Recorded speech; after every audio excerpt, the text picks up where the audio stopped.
Not the sharp cold of winter or the clean cold of void exposure. This is the cold of stone that has never known sunlight, the cold of a place designed to leach warmth from living things. You become aware of it before you become aware of anything else, before your name, before your thoughts, before the reason why you're lying on ferrocrete that smells like old blood and older urine. Your eyes open to darkness so complete it takes several seconds to understand you're not blind. The darkness is just that. Absolute. You lie still, not from choice, but from the simple fact that your body won't respond yet. There's a ringing in your ears. Your mouth tastes like copper and something chemical, something that makes you think of needles and forced sleep. You try to move your fingers. They respond, though slowly. Your arms come next. They're stiff, as if you've been lying like this for hours, days, maybe. You have no way to know. The darkness doesn't keep time. When you push yourself up on your elbows, your head throbs with a deep, nauseating pulse. The pain is distant, as if it's happening to someone else's skull. You touch your face and feel dried blood crusted along your temple. There's a lump there, swollen and tender. You remember nothing about how it got there. Your breathing sounds loud in the silence. Too loud. You try to slow it, but your body won't listen. There's something wrong with how your ribs work. They ache when you inhale, a sharp, consistent ache that makes each breath a small calculation. Nothing feels broken. But nothing feels right either. You're still trying to understand where you are when you hear the footsteps. They echo down a corridor you can't see. Multiple sets moving in unison. Military cadence. The sound of boots on ferrocrete getting closer. You scramble backward, your body suddenly remembering how to move, and your shoulders hit something solid. A wall. You're in a corner or close to it. Small mercy. The footsteps stop outside what must be a door. There's the sound of mechanisms, heavy bolts sliding back, a grinding of ancient hinges. Light floods in, and it's agony. Your eyes have adapted too well to the darkness. You throw your arm across your face, but the damage is done. Your pupils are burning. Up, a voice says, not loud, but carrying the weight of absolute authority. On your feet. You move because you have no choice. Your legs don't want to cooperate. They're weak, unreliable, but you force them underneath you. Your hands press against the cold wall for support. The light is starting to resolve into shapes. You can make out figures in the doorway, 2 of them. Tall. Wearing the gray-blue uniforms of magistratum enforcers, the kind with the leather belts and the shock mauls hanging at their hips. Behind them, you catch a glimpse of something else, more light, more space. And the sound of voices, many voices, all of them with that same undertone of desperate confusion. Move, the enforcer says again. Your legs carry you forward. You're not sure you're controlling them. The corridor outside the cell is long and lined with doors exactly like the one you just walked through. Each door has a small window, reinforced with wire mesh. Some of the windows are dark. Some show pale faces pressed against the glass, eyes tracking your movement as you shuffle past. How many cells are there? How many people? You're trying to count when you realize you're walking through a larger space now. The corridor has opened into something vast. Your eyes are adjusting enough to see it's a holding bay, the kind of facility that's meant to process people. There are cages here, real cages, the kind you've seen in agricultural complexes for livestock. But these aren't holding animals. They're holding people, hundreds of them, maybe thousands. They're packed into the cages with barely enough room to stand. The smell hits you then, and it nearly drops you to your knees. It's the smell of too many human beings in too small a space for too long. Sweat, urine, feces, vomit, unwashed skin and infected wounds. The smell of desperation rendered chemical. Stand here, the enforcer says, pointing to a spot on the floor. It's marked with faded paint, a simple outline of where a body should stand. You've never seen anything so ominous as that outline. You stand. The enforcer moves away, and for a moment you're alone in the chaos. Around you, the prisoners in the cages are watching, some with hope, some with hunger, some with the blank stare of people who've already died but haven't stopped breathing yet. A woman catches your eye. She's in the cage closest to you, pressed against the bars.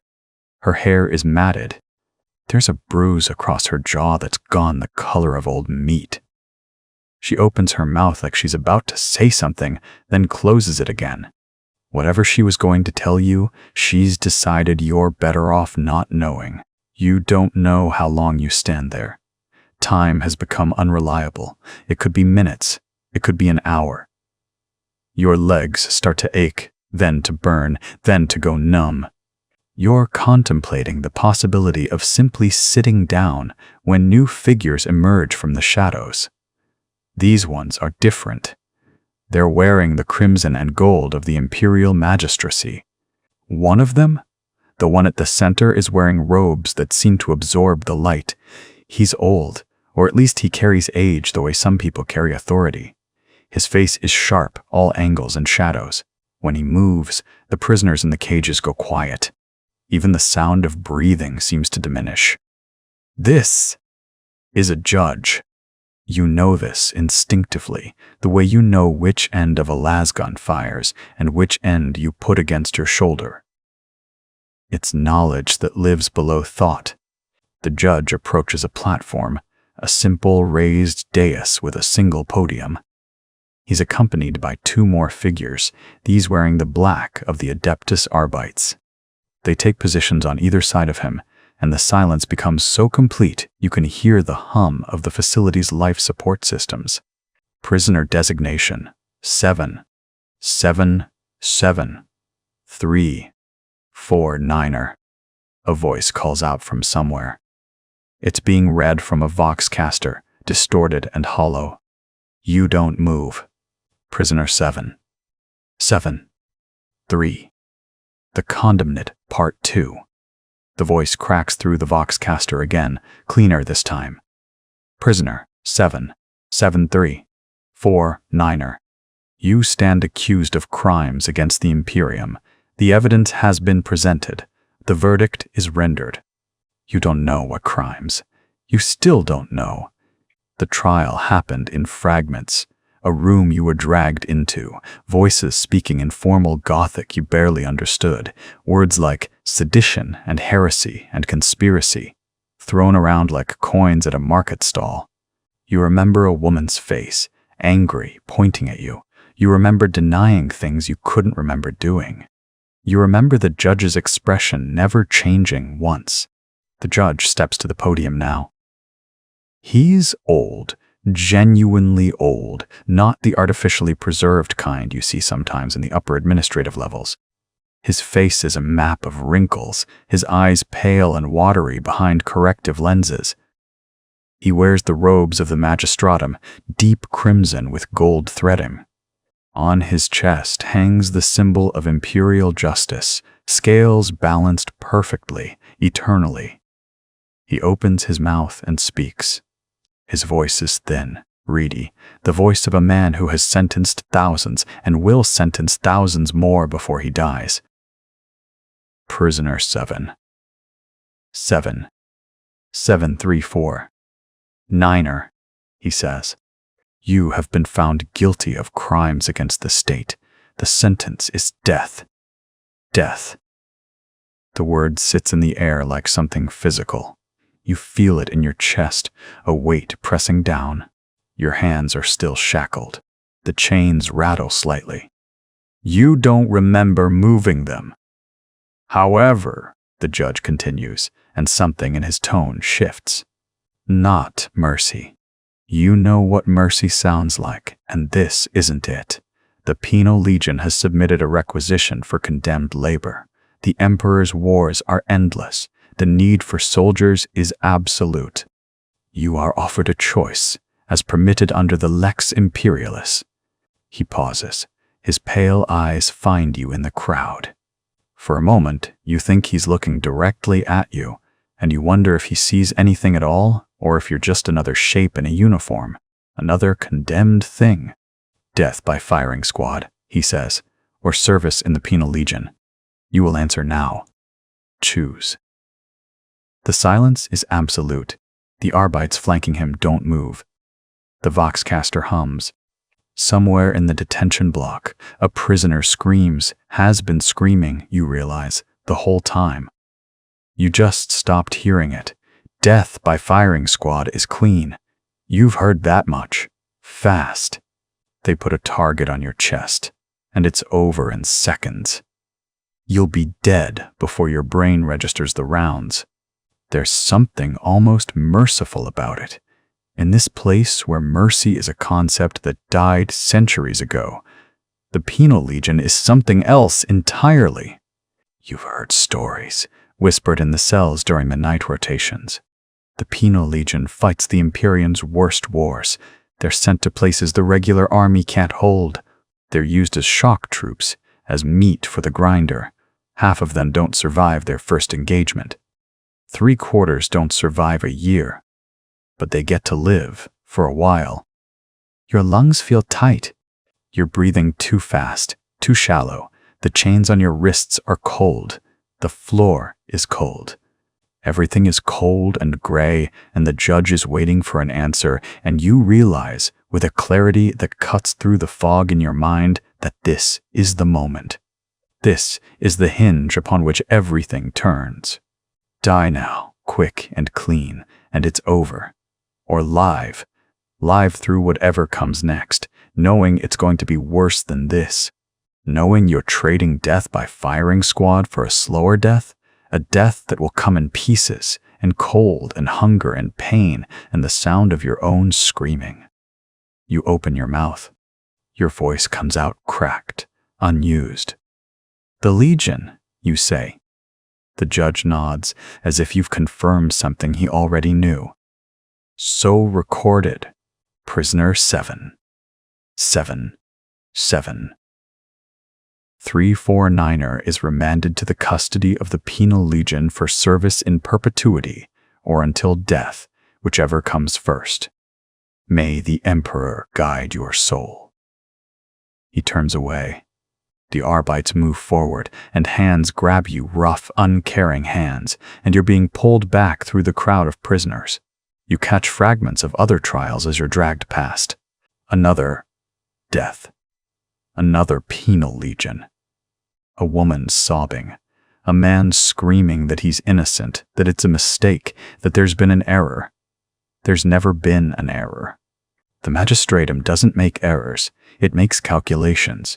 You're hauled through corridors you don't remember walking through before. The detention block is a maze of gray metal and worse smells. You catch glimpses of other cells as you pass.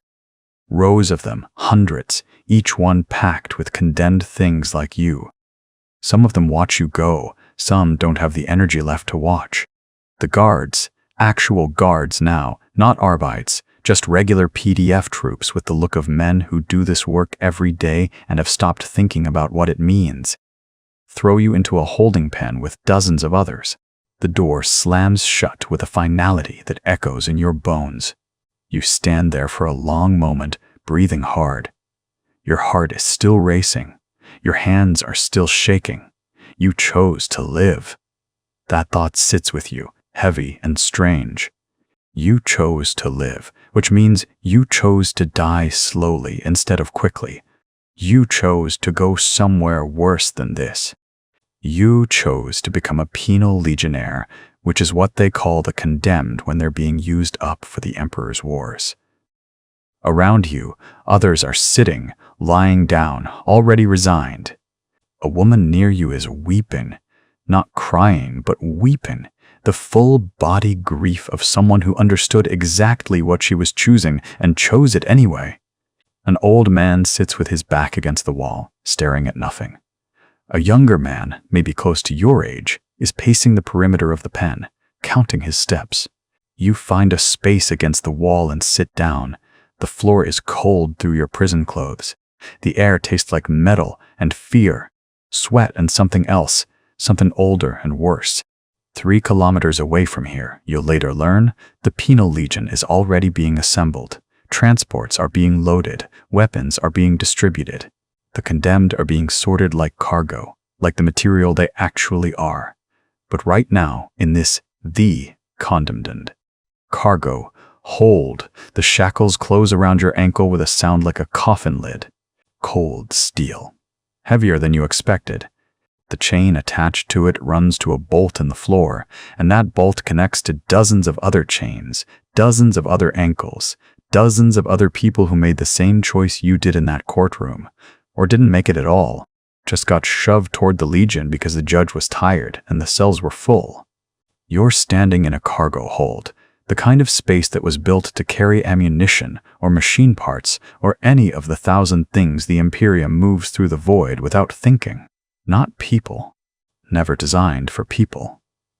But here you are anyway, pressed shoulder to shoulder with 200 others, and the space smells like a tomb before the body's even cold.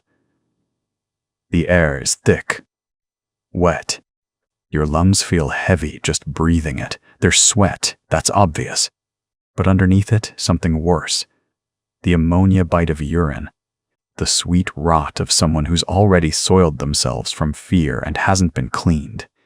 And underneath all of that, something older. Something that suggests this hold has been used for this purpose before, many times before, and the stains never quite wash out. The woman next to you won't stop weeping. She's pressed against your left shoulder, so close you can feel her trembling. Her breathing comes in hitches and gasps, like she's drowning on dry land. Every few seconds her body goes rigid, then the weeping starts again. Not loud, not dramatic, just a continuous, hopeless sound. Like a machine that's broken and doesn't know how to stop running. You don't look at her. You learned not to look at people in the holding cells. Looking meant engaging. Engaging meant attention, and attention in a place like that could get you killed or worse. So you keep your eyes on the wall of the cargo hold, on the riveted metal that curves away into shadow, on the single strip of emergency lighting that runs the length of the space like a vein of pale blood. The woman's breathing catches, a sound like a gasp. Then the weeping intensifies. "Please," she whispers. Not to anyone in particular, just into the darkness. "Please, please, please!" Someone else tells her to shut up. A man's voice, hard and flat, somewhere deeper in the hold where the shadows are thicker. She does, for maybe 30 seconds. The silence is worse than the sound. Then it starts again. "You've been in this hold for how long? 3 hours? 6? Time has become a meaningless thing. There's no natural light. The emergency strips overhead don't change, don't flicker, don't give any indication of whether it's day or night in the world outside. Just a constant, sickly illumination that makes everyone's skin look like corpse wax. Around you, the others are processing their deaths in different ways. Some are silent, completely silent, eyes open, staring at nothing, and you can see in their faces that they've already gone somewhere else. Checked out! Their bodies are here, but whatever was driving them has retreated somewhere deeper, somewhere safer. You recognize this look from the cells. It's the look of people who've decided that fighting is pointless, and surrender is the only strategy left. Others are talking, not to each other mostly, just talking. A man near the far wall is reciting something, prayers maybe, or poetry. It's hard to tell. The words run together into a monotone that's almost hypnotic. Another man is counting, just counting. 1, 2, 3, 4. Over and over, his lips moving soundlessly, and you realize he's counting the people in the hold, trying to know exactly how many of you there are, as if that knowledge matters, as if it changes anything. The woman beside you takes a shuddering breath. "I had a daughter," she says. "Not to you, just saying it into the air." She was 7. I was supposed to be home for her name day. I was supposed to. The voice from the shadows cuts her off. We don't care. She goes quiet. You feel her shoulders collapse inward, like something inside her just snapped.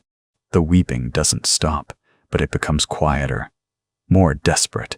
But she's crying into a pillow, trying not to be heard, trying to take up less space in a space that's already crushing all of you. You shift your weight. The chain around your ankle pulls taut. There's maybe a meter of slack before it reaches the limit, and you can move in a rough circle of about 3 meters diameter, if you count the space of the people around you.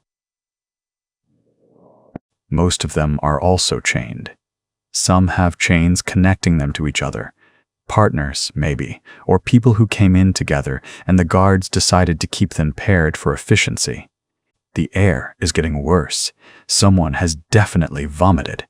You can smell it now, mixing with everything else. The hold has no ventilation that you can see, just the same recycled air being pumped in through grates in the ceiling, and it's doing nothing to clear the miasma of human desperation that's building in here like a physical presence. Your throat is dry. You haven't had water since the courtroom. Before that, the cells. Before that, there's a gap there. A blank space where your memory should be. You remember the trial clearly. You remember the judge's voice. But before that, nothing. Like someone reached into your skull and scooped out everything that came before that moment, leaving only the judge's words and your own voice saying, "The Legion," because it was the only choice that meant you'd still be breathing in an hour. The woman beside you is shaking worse now. Her chain clinks against the bolt. She's pulling on it. Unconsciously, like an animal in a trap. Just pulling and pulling, like if she struggles hard enough, something will give way, something will break.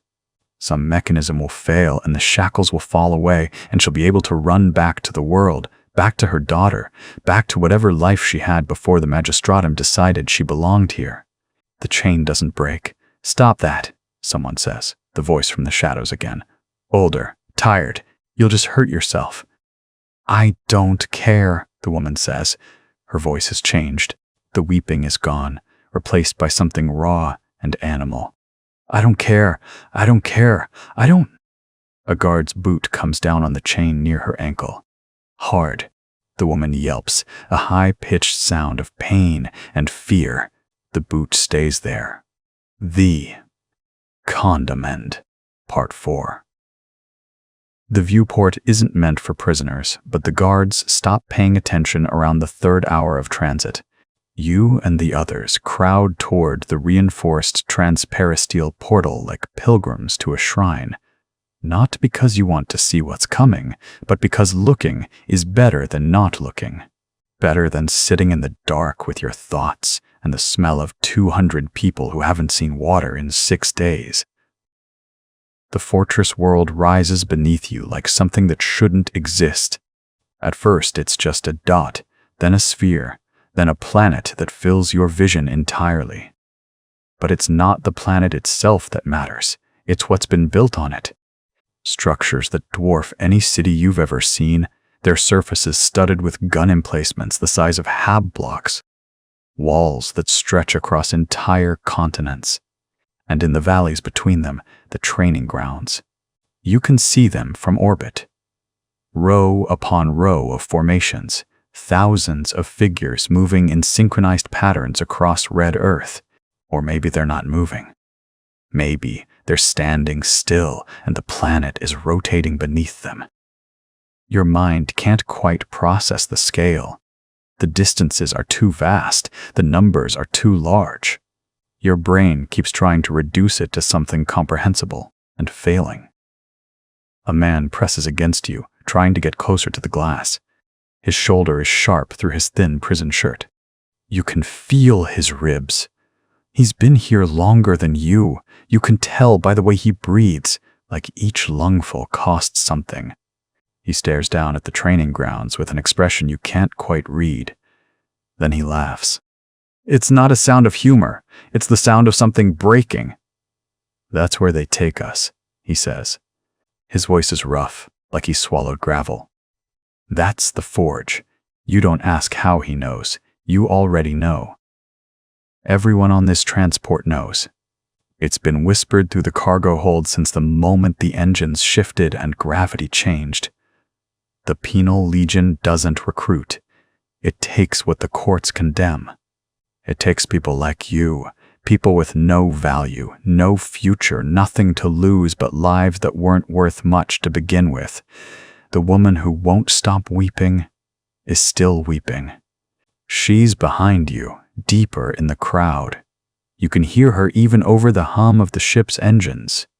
That sound has become the baseline of your existence. A constant reminder that you're not alone in this, and that being not alone is somehow worse than solitude would be. At least in solitude, you could pretend this wasn't happening. The man beside you leans his forehead against the transparent steel. It fogs with his breath. "Sergeant Kane runs the training," he says. His eyes haven't moved from the grounds below. He's been doing it for 20 years. They say he's killed more of his own soldiers than the enemy ever has. They say he considers that a point of pride. "How do you know that?" you ask. Your voice sounds strange to your own ears. You haven't spoken in days. The words feel foreign in your mouth. "I was here before," he says. 3 years ago, got sent to a combat zone. Made it back somehow. Got myself arrested for something stupid 6 months later. Stupid enough that they decided one life in the Legion wasn't enough for me." He taps his forehead against the glass again. "So now I'm back." Second tour in the meat grinder. You want to ask him what his crime was. You want to know if anyone ever makes it out. You want to know if there's a single person on this transport who's going to survive what's coming. But you don't ask any of these things because you already know the answers, or at least you know them the way you know that gravity exists. Not through understanding, but through lived experience of falling. The transport shudders. Deceleration. The fortress world tilts in the viewport as the ship adjusts its descent vector. For a moment, you see the full scope of it. The endless walls, the vast parade grounds, the structures that look like they've been carved directly from the planet's crust. And then, at the very edge of your vision, you see something else. A building separate from the others, smaller but somehow more imposing. The walls are black, not dark gray or charcoal. Black like they've been burned or treated with something that absorbs light. There are no gun emplacements on its roof, no visible defenses at all. It doesn't need them. "That's the commissariat," the man says, following your gaze. "That's where they execute people who break, people who run, people who decide they'd rather die quick than die slow." He pauses. "They execute people there for lots of reasons, actually. You'll learn what they are soon enough." The woman stops weeping. For the first time in 6 days, there's silence where her voice was. "You don't know if this is better or worse." The absence of her sound feels like a gap in the world, like something essential has been removed and left a void behind. The transport banks again. Now you can see the landing pad, a vast flat expanse of ferrocrete marked with yellow and black striping. There are soldiers waiting. Even from this altitude, you can see them. Hundreds of them, standing in rigid formations, their lasguns held at precise angles. They don't move. They're waiting for cargo. They're waiting for you. You become aware of your heartbeat. It's loud, impossibly loud. You can hear it over the ship's engines, over the whisper of the recycled air, over the breathing of 200 condemned people pressed into a hold that was designed to carry industrial machinery. Your heart is trying to escape your chest. It's trying to run away and leave you here. The man beside you reaches out and grips your wrist. His hand is cold, thin, strong in a way that speaks of deprivation. He doesn't look at you. He's still staring down at the fortress world as it rises to meet the transport. Last chance to pray, he says. If you believe in anything, any god, any emperor's golden corpse rotting on a throne in the distant past, last chance to make peace with it. I don't believe in anything, you say. Good, he says. His grip tightens. That'll make it easier. The landing thrusters fire. The entire cargo hold shakes with the force of it. Around you, prisoners grab for handholds that aren't there, stumble against each other, cry out in pain and fear and something that might be prayer despite what you just said. The forge of broken things. The cargo hold doors open to a sky the color of old bruises. You stumble out into gravity that feels heavier than it should, your legs still numb from the transport. Around you, prisoners collapse onto ferrocrete that radiates heat like a living thing. The air tastes of copper and machine oil and something else. Something burned. The fortress world stretches in every direction, gray structures rising like broken teeth, watchtowers bristling with gun emplacements, and below it all, the training grounds. A vast flat expanse marked with white lines and stained dark brown in places you don't want to think about. A guard in black fatigues and a mask that covers everything but his eyes kicks the nearest prisoner. Move, now. You move. They herd all 200 of you toward a squat concrete building with narrow windows and no visible doors. Inside, it's colder than the open air. Fluorescent strips flicker overhead, casting everything in a sickly yellow that makes the blood on the floor glow like paint. They strip you. Take everything, the prison coveralls, the thin blanket they gave you on the transport, even the identification number they'd sewn into your arm at the magistratum. You stand naked, with 199 other condemned, shivering despite the heat, while guards in masks process you through stations. A medic examines your teeth. Another checks your spine, running gloved fingers down each vertebra while you try not to flinch. A third measures your height and weight and writes something on a slate that you're already aware won't matter. Then they issue you the uniform, black fatigues like the guards wear, but thinner. A flak vest that's been patched so many times it looks like a quilt. Combat boots that don't quite fit, a helmet that sits too loose on your head. And finally, they hand you a lasgun. It's heavier than you expected, heavier and colder and real in a way that makes your hands shake. You'll keep that with you at all times, a thin guard says. His name tag reads K-A-I-E-E-E. His eyes are the color of ice water. You sleep with it. You eat with it. You shit with it. It becomes part of you, or you die. Understood? No one answers because no one knows if they're supposed to. Kane moves down the line. He stops in front of you, studies you for a long moment without speaking. Then he reaches out and takes your lasgun. Let me see your hands. You extend them. They're shaking. You try to stop them from shaking, and that only makes it worse. Kane doesn't say anything. He simply takes your right hand and places it on the rifle's grip. His hand is warm, calloused. He positions your fingers one by one, moving them with the precision of someone arranging flowers for a funeral.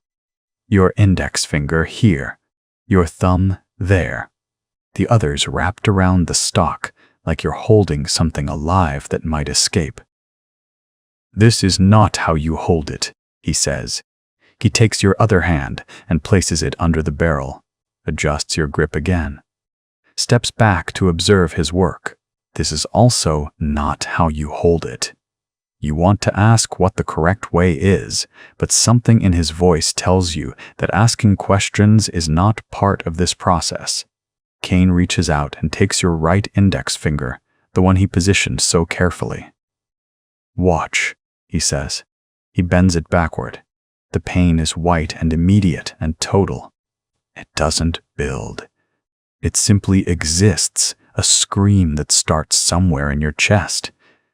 You try to pull your hand away, but his grip is iron. Your finger bends past where fingers are supposed to bend. You hear something crack. Not loudly, just a small, final sound. "That's one," Kane says. He releases your hand and you jerk it back to your chest, cradling it. Your finger hangs at an angle that makes your stomach turn. The pain radiates up your arm in waves. "The next time I show you how to hold the rifle," Kane continues, "you will remember this feeling. You will remember that your finger bent like that. You will hold the rifle correctly because the alternative is pain. Do you understand?" You nod because you can't speak. "I don't think you do," Kane says. He takes your middle finger. This time, you try to resist. Your hand is already damaged, already screaming, and your brain is still processing what happened to your index finger when he starts bending this one. You pull. You twist. It doesn't matter. His hand is patient and inevitable. The crack is louder this time. Or maybe you're just more aware of it. "Two," Kane says. The other prisoners watch, some with their eyes closed, some with their mouths open. No one moves. No one speaks. There's a protocol to this violence, a ritual, and everyone understands that breaking it will only extend the ceremony. Your ring finger is next. Then your pinky.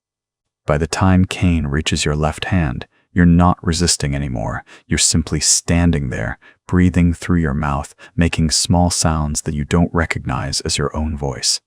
Your right hand is swollen and useless. Each finger bends at angles that feel anatomically impossible. The pain has become something separate from you, a presence in the room that you're sharing space with. 5, Kane says, releasing your pinky. 6, as he takes your left index finger. 7. He works methodically. Each break is precise. He doesn't twist or yank. He simply applies pressure until something gives. It's almost clinical. Like he's conducting a lesson he's given 1,000 times before and will give 1,000 times again. 8, 9, 10. When he's finished, both your hands are destroyed. You can't make a fist. You can't straighten your fingers. Even the smallest movement sends lightning through your nerves. Kane picks up your lasgun from where it fell. "Now," he says, "show me how to hold it." Your hands are screaming. Your vision is blurred at the edges. Your breath comes in short, sharp gasps. You reach out and take the rifle. Your fingers don't want to cooperate. They're swollen and bent, and they don't fit where Kane showed you they should fit. But you make them fit. You grip the stock. You position your other hand under the barrel. You hold it the way he showed you, even though every nerve in your hands is begging you to stop, to forge of broken things. The whistle cuts through the dawn like a blade. You're on your feet before you're awake.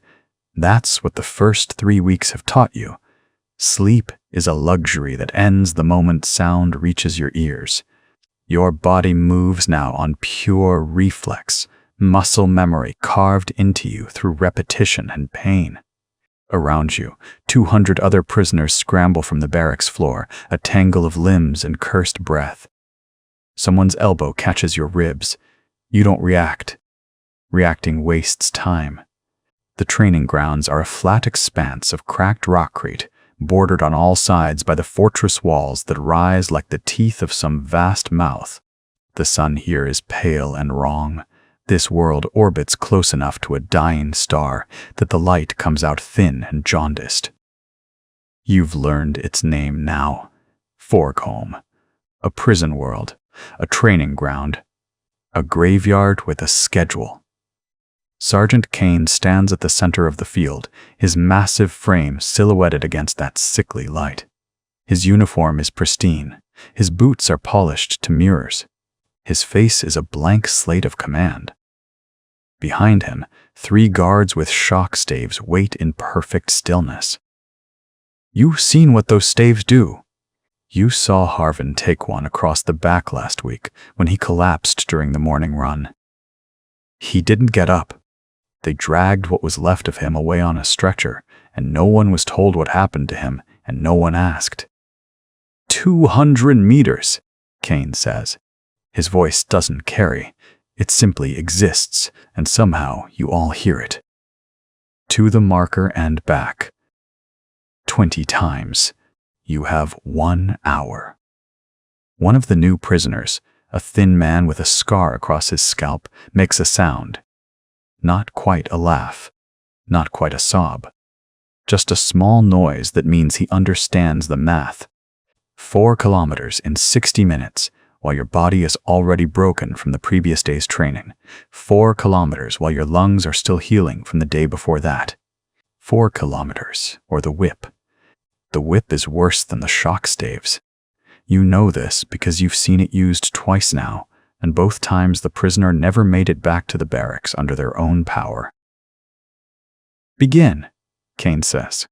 You run. The first lap feels almost manageable. Your legs remember how to move. Your breathing falls into a rhythm. Around you, 200 bodies surge forward in a rough approximation of organization, and for just a moment you can almost pretend this is something other than what it is. Almost. By the second lap, the pretense dies. Your lungs are already burning. Real burning.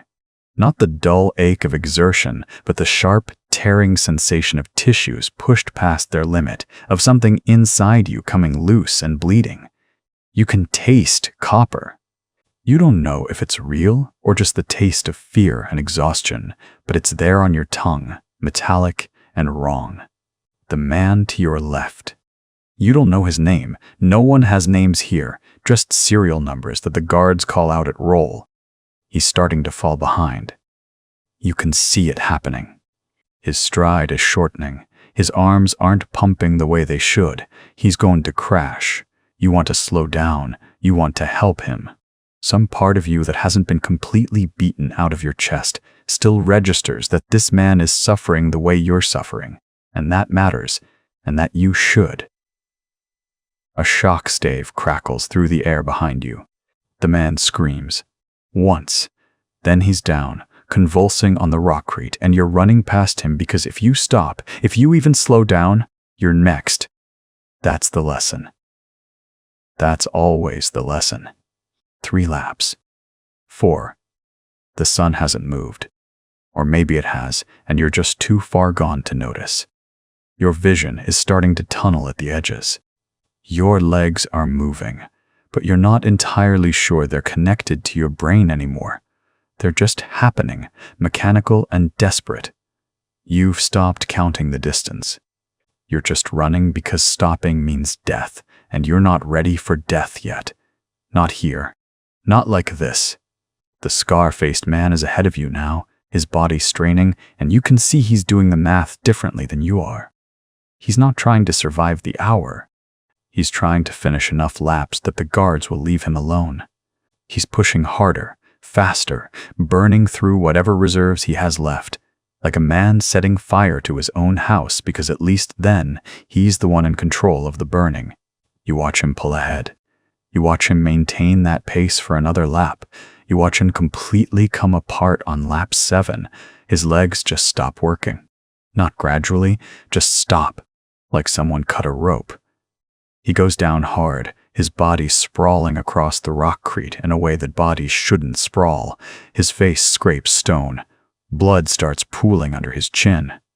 A guard approaches with a shock stave, but the man doesn't move, doesn't try to get up, doesn't do anything at all except lie there with his eyes open and empty. The guard doesn't use the stave, just checks something on a datapad and walks away. You keep running. 5 laps. 6. Your lungs have stopped hurting, which is somehow worse than when they were hurting. Numbness is worse. Numbness means something fundamental has broken inside you. 7 laps. Your legs are still moving. How are your legs still moving? 8 laps. There are fewer runners now. You're not sure how many. Maybe 50. Maybe 100. The numbers don't make sense anymore. 9 laps. Kane is still standing in the center of the field, watching. He hasn't moved. His expression hasn't changed. He could be watching paint dry or watching prisoners die. It's all the same to him. It's all just a job. Just another morning at the training grounds. 10 laps. The halfway point. You want to stop. Your body is screaming at you to stop. Every cell in your body is sending desperate signals to your brain. This is too much. This is beyond endurance. This is death. But you don't stop. You can't stop, and that's the real horror of it. Not that they're forcing you to run until you break, but that you're choosing to keep running because the alternative is worse. 11 laps. Your friend from the holding cells, the one who was crying, whose name you learned was Mira, she's fallen behind. You forge of broken things. Execution. Ground. The dawn is cold and colorless.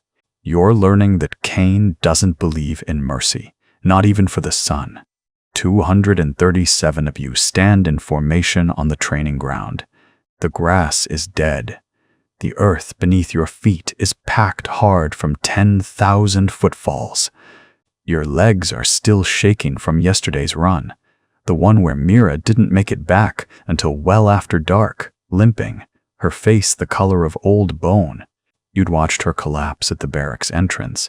Cain had kicked her once, casually, the way you'd nudge a stone out of your path. She'd gotten up. Now she's not here. The thought sits in your chest like something cold and heavy. Eyes forward, whispers the man next to you. His name is Gareth. He's been here longer than you 3 weeks instead of 2. That makes him ancient. His voice is barely a rasp. Don't look at them. Don't acknowledge them. It's worse if you do. You don't ask who them are. You already know. The firing squad stands at the far end of the parade ground. 10 soldiers, rifles held at rest. Their uniforms are crisp. Their boots are polished. They look like they've never run until their vision blurred. You hate them immediately. Behind them, 3 figures kneel in the dirt.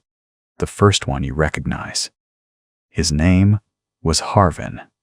He was in your bunk section. 3 nights ago, he was talking about a daughter he had, somewhere on a hive world whose name he couldn't remember. He had her eyes, he said. He was going to survive this. He was going to get back to her. Harvin's wrists are bound, his head is bowed, there's blood on his face, old blood, dry dark.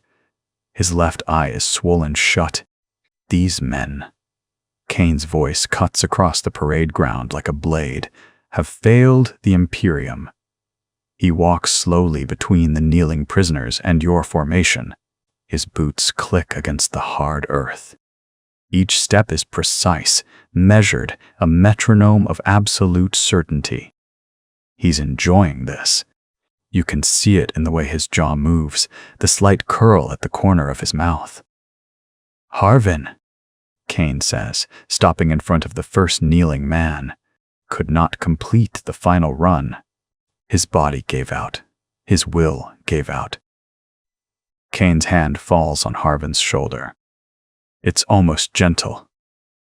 The Penal Legion has no room for the weak. Harvin's body tenses. A sound comes from his throat. Not words, just a raw animal noise. The sound of someone who's just understood that his daughter's eyes won't see him again. Castellan! Cain calls out. The second prisoner is hauled forward on his knees. His name, you remember now, was Castellan. He was one of the older ones, maybe 40, with gray threading through his beard. 2 days ago, he'd made a joke during the meal. Something about the protein paste tasting like the Emperor's boot. He'd said it quietly, just to the men around him, but someone had reported it. Castellan spoke heresy.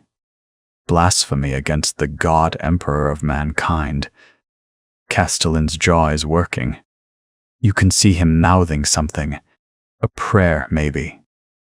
Or a curse. It's hard to tell the difference anymore. And finally, Kane says, and your stomach drops because you know what's coming, Mira. She's the third one. They've had to carry her.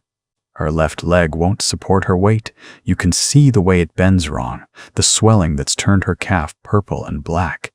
Her hair hangs in front of her face, but you can see enough, the same woman from the holding cells, the one who couldn't stop crying, the one who'd wept the entire journey through the void and cried through every day of training. Mira, Kane continues, and his voice is almost kind now, which is somehow worse, could not keep pace. The Penal Legion requires speed. It requires endurance. It requires the absolute surrender of the self to the demands of the Emperor's service. Mira could not surrender. Mira could not endure. You want to close your eyes. Every instinct in your body is screaming at you to look away, to find something else to focus on, to pretend this isn't happening. But Gareth's warning echoes. Don't acknowledge them. It's worse if you do. You don't know what worse means. You're about to find out. These three have failed, Kane says, and he's walking back now, back toward the firing squad, back toward the moment that everyone in this formation knows is coming. Failure in the Penal Legion is not an inconvenience. Failure is death. Failure is weakness. Failure is the betrayal of every man and woman who gave their lives in the Emperor's name. He raises his hand. The sound that comes next isn't like you thought it would be. You'd imagined thunder or the crack of lasguns in coordinated volley. What you get is something messier. 3 rifles fire almost simultaneously, but not quite. The timing is off by fractions of a second, enough that you hear each shot distinct and separate, enough that you hear the wet sound of impacts, enough that you see, in your peripheral vision, bodies jerking backward. Harvin's daughter's eyes close forever. Castellan's prayer ends mid-word. Mira! Mira's body goes limp. The leg that wouldn't support her weight doesn't need to anymore. The smell hits you a moment later. Burnt propellant. Copper. Something else underneath. Something organic and wrong. Your stomach convulses. You force it down. Around you, other recruits are doing the same. One man, 2 rows over, actually vomits. You hear the splash of it hitting the parade ground.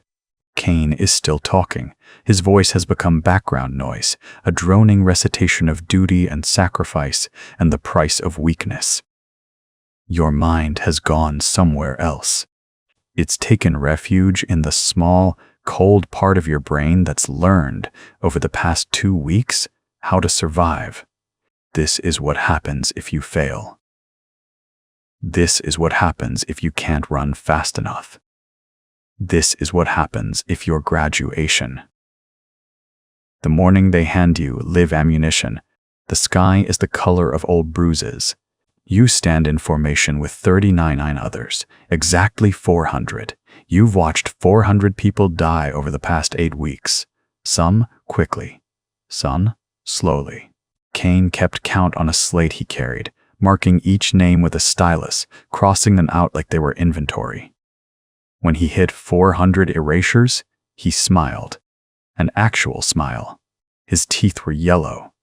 The parade ground is the same cracked ferrocrete where you learned to run, where Dakos fell behind on day 3 and didn't get back up, where Naren tried to hide a broken rib and made it 4 more days before the infection took her, where Petter simply sat down one afternoon and refused to move, and Kane walked over and shot him in the head, then made you all run an extra 5 kilometers as punishment for the morale damage.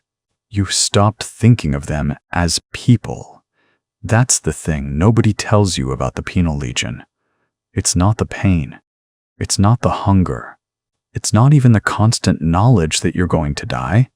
That's almost a comfort, because it means you can stop hoping. The thing that breaks you is how quickly you learn to stop seeing the faces. They become obstacles. They become the sound of screaming that means you need to run faster. They become the reason you push harder, because if you fall back far enough to see them go down, you might be next. Sergeant Kane walks the line. He's carrying a crate. He's a massive man, Kane. Scars cross his face like a map of every war the Imperium has fought. His left eye is milky white. Blind, probably. But it doesn't matter because the other one seems to see everything. He moves with the casual authority of someone who has never once in his life questioned whether he had the right to hurt people. His uniform is pristine, not a thread out of place, not a speck of dust on his boots. 8 weeks you've been here, and you've never seen him sweat. He sets the crate down in front of the formation. "Congratulations," he says. His voice is dry as bone dust. "You survived." That means you're either lucky, cruel, or too stupid to know when you're beaten. Doesn't matter which. The Imperium doesn't care why you're alive, only that you are. He reaches into the crate. The sound of ammunition boxes sliding against metal. The crisp click-click of rounds being loaded into magazines. He pulls out a lasgun. Not like the practice ones you've been drilling with, which are unpowered, which are just shaped pieces of polymer and metal that teach your hands the muscle memory of holding death. This is a real one. You can tell by the weight of it, the way the power cell sits in the housing, the faint hum of energy waiting to be released. Kane holds it up, turns it so the morning light catches the barrel. "This fires," he says. "If you point it at something and pull the trigger, that thing dies. Or it doesn't, and then you die." That's the entire tactical doctrine of the Penal Legion. We're not soldiers. We're not trained to think or adapt or make decisions. We're trained to go forward and kill until we're dead. Simple. Efficient. Cheap. He hands the lasgun to the first recruit in line, a woman named Thrace. You've seen her kill 3 people during training, 2 on her own, 1 by accident when she tripped during a run and crushed someone's windpipe. She takes the gun like it's made of glass. Kane moves down the line. Each recruit gets a lasgun. Each one is loaded. You watch them take them, watch their hands shake or steady, watch their faces change. Some look relieved. Some look terrified.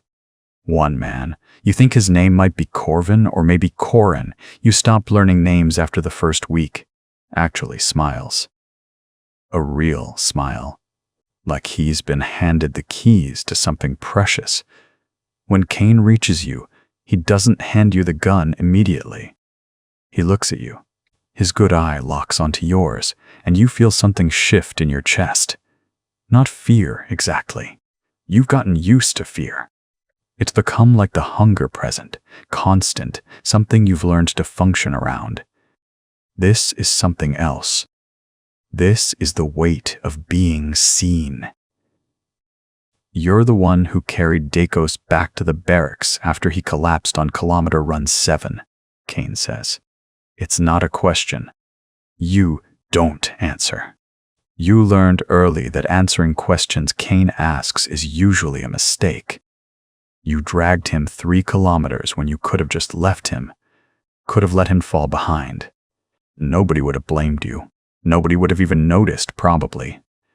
Kane tilts his head slightly. Why? Your throat is dry. I don't know, Sergeant. That's the right answer, Kane says. Because there is no why. You did it. The reason doesn't matter. The reason is weakness. He hands you the lasgun. Your fingers close around it. The power cell thrums against your palm. It's warm. This gun is probably going to kill you. Statistically, it will. We're sending 400 of you into a war zone to hold a line that can't be held. You know how many of you will be alive in 6 months? You don't answer. Neither do I, Kane says. But I've done this job for 15 years, and I've never seen more than 30% make it past the first deployment. You do the math. He moves on to the next recruit. You stand there holding the lasgun, feeling its weight. It's heavier than you expected. Not physically. It's probably lighter than the training dummy, but it carries something that the dummy didn't. Consequence. Finality. The knowledge that this thing, this small metal object in your hands, is the difference between you and the grave. Around you, the other recruits are being handed their weapons. You watch them take them. You watch the small changes in their posture, the way they hold themselves differently now that they're armed. They're still terrified, still broken, still half-starved and scarred and running on fumes and stimulants. But something has shifted. They're not recruits anymore. They're soldiers. The worst kind. The kind that nobody expects to survive. The kind that command throws at problems because it's cheaper than using actual trained troops. Meat for the grinder. That's what they call meat for the grinder. The transport ship's ramp drops and you're moving before your boots touch the landing pad. Sergeant Kane isn't screaming anymore. That stopped 3 weeks ago. Now he just points, and 2,000 bodies surge forward like a tide with nowhere to go but forward. 3 kilometers. That's what the briefing officer said, his voice crisp and distant in the pre-dawn dark. 3 kilometers to the orc position. 3 kilometers across open ground. You'd laughed then. A short, bitter sound that got you a rifle butt to the ribs. You're not laughing now. The dust rises before anything else. 2,000 feet, pounding the same patch of earth creates a cloud so thick you can taste it, grit and rust and something organic that might be fertilizer or might be corpses from the last push. Your lungs are already burning. You've been running for 40 seconds. The lasgun is heavy in your hands, heavier than it should be. Kane spent 6 weeks teaching you how to hold it, how to move with it, how to love it, like it's the only thing keeping you alive, because it is. Your fingers remember the grip, even though your mind is already starting to fracture under the weight of what's happening. Around you, the other soldiers are breathing hard, their faces twisted with exertion and fear. Most of them are conscripts like you. Criminals. Heretics. The ones the Imperium decided were too dangerous to keep alive and too cheap to waste. So here you are, running toward something that wants you dead. Corvus is somewhere to your left. You can hear him. A wet, ragged sound like a pump that's not quite working right. He's got something wrong with his lungs, probably from the chemical processing plant where they found him. He should be dead already.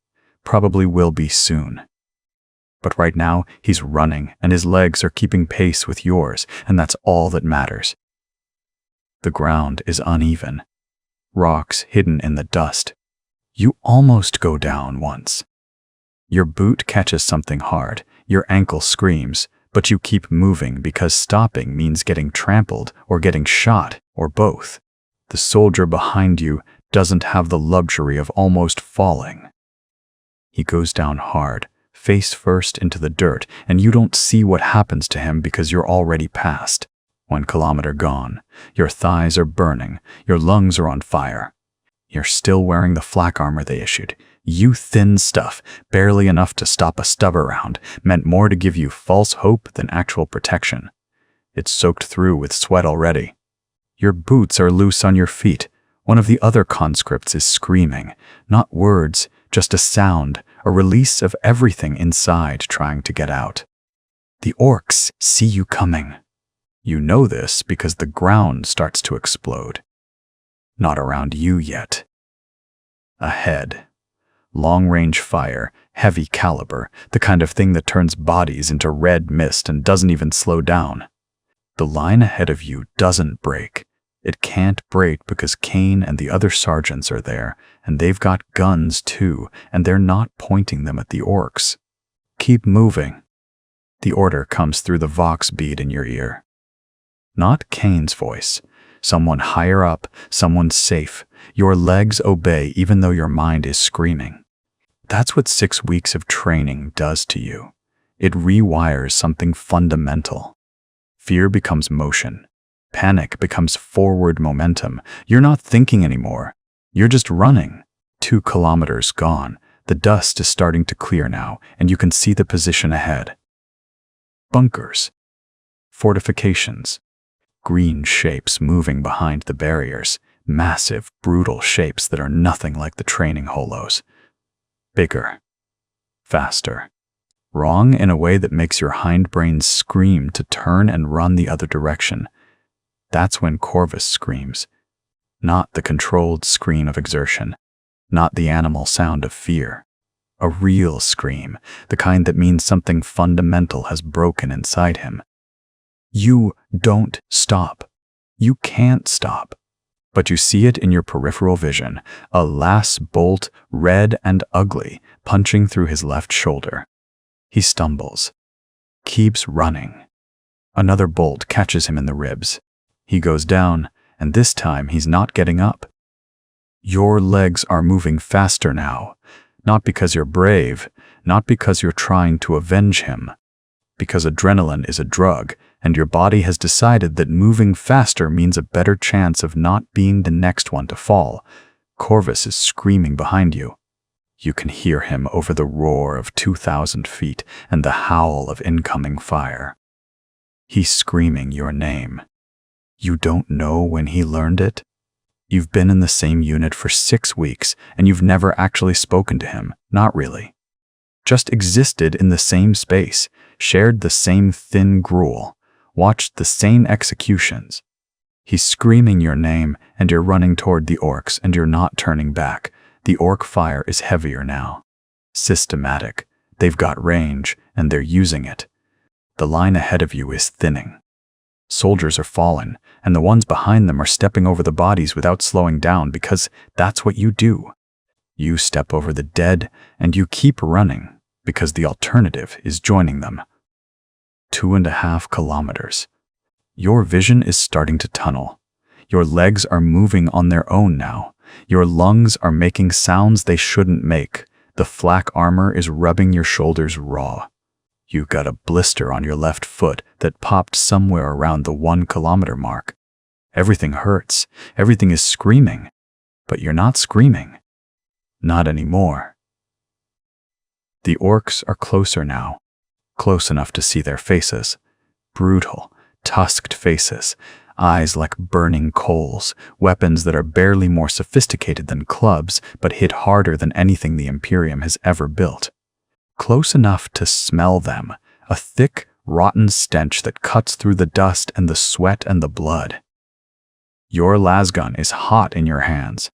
You don't remember when you chambered a round. Don't remember drawing it to firing position. But it's there, and your finger is on the trigger, and you're still running. 2,000 meters. The line is chaos now. No formation, no discipline. Just meat running toward more meat. The orcs are firing from the bunkers, from behind the fortifications, from the trenches they've meat for the grinder. The line fractures somewhere ahead of you. You don't see it happen. You're too focused on the ground 3 meters in front of your boots, the way your legs still move even though your lungs are screaming, even though your thighs feel like they're made of broken glass. 2,000 meters. You've covered maybe half that. The orcs are closer now. You can see their shapes in the bunkers, massive and crude and wrong. Their fire is heavier. The sound is different now. Not the sharp crack of lasguns, but something deeper, more organic, roars underneath the gunfire. Actual roars. Corvus is beside you, has been the whole run. You don't know when you last looked at him. His breathing is ragged, matching yours, and there's blood on his face from where a lass round grazed his cheek somewhere in the 1st kilometer. He's still moving, still screaming with the rest of you. The trench is maybe 500 meters away now. You can see the earthworks, the crude fortifications the greenskins have thrown up. You can see muzzle flashes erupting from the positions like dying stars. Then Corvus's head comes apart. Not all at once, not dramatically. One moment he's running beside you, and the next moment his neck just opens. A lass round, probably, or something heavier. His mouth is still open in a scream, but nothing comes out except blood. Lots of blood. It sprays across your shoulder, hot and thick, and he's still running. His body doesn't know yet. Muscle memory and fear carrying him forward even as his throat collapses into itself. He makes a sound like drowning, like something trapped underwater trying to breathe. You grab him without thinking. Your arm hooks around his middle, and you're both going down, tumbling behind a crater that's been here for months or years. You can't tell anymore. Can't remember if this position was already ground zero when you arrived, or if it became that way through accumulated fire. The impact knocks the air from your lungs. Your ribs sing with pain. Corvus lands on top of you, his weight suddenly animal and wrong. He's convulsing. His eyes find yours. That's the part you'll remember. Not the blood. Not the way his breath comes in wet, bubbling gasps. Not the way his hands scrabble at his own throat, like he can somehow put it back together if he just finds all the pieces. You'll remember his eyes. Dark. Still conscious. Still there.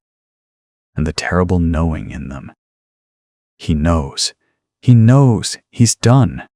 Knows it in a way that hasn't quite reached his body yet, which keeps trying to fight, keep trying to survive even as the electrical signals from his brain get fainter and fainter.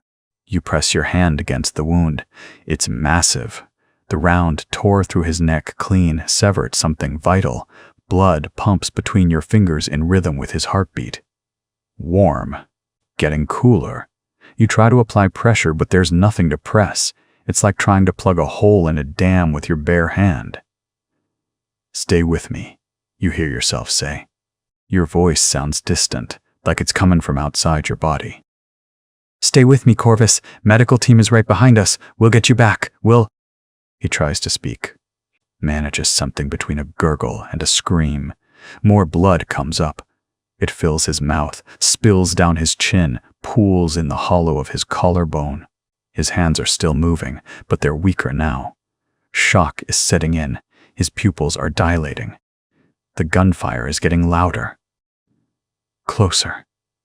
The orcs are advancing. You can hear them now. Actual voices, if you can call them that. Roars that sound like they're coming from the earth itself. The line is collapsing around your crater. Other soldiers are running past you, some of them screaming, some of them silent. Nobody stops. Nobody can stop. To stop is to die, and Corvus is already dead. You know this. You know this. But you can't leave him. His hand finds yours. His grip is weak, but it's there. His mouth moves. He's trying to say something. You lean closer, close enough to smell the copper and the fear sweat and the stench of his opened body. Close enough to feel his breath, which is becoming less breath and more just the whistle of air through a hole that used to be a throat. "Go," he manages. Barely a whisper. Barely a sound beneath the roar of the battlefield. "Go. Get out of here. I'm not leaving you." Already gone. His eyes are starting to glaze. The knowing is fading, replaced by something emptier. Confusion, maybe, or just the body's last attempt to make sense of the ending. Already gone. You're still here. Go. You want to argue. You want to tell him to hold on, that medical will be here, that you've seen worse, that he's going to make it. But you don't, because all of those things are lies, and you both know it. His breathing is getting slower. The bubbling sound is quieter. His grip on your hand is loosening. 300 meters. The orcs have advanced. You can see them now. Actually see them. Massive green shapes moving with a terrible purpose. The fire is constant. Unending. Your crater is being bracketed. It's only a matter of time. "I'm sorry," you whisper. Corvus doesn't answer. His eyes have gone somewhere else now. His hand is still in yours, but it's just weight, just meat. The last breath leaves his body in a long, slow exhalation that sounds almost like relief. His body goes slack against yours. Still warm. Still bleeding, but slower now. The heart has stopped pumping. You stay there for a moment that stretches into forever. Your hand is still pressed against his throat. Blood is drying on your fingers. Your shoulder is soaked with it. You can taste it in the air, metallic and thick. Around you, the war continues.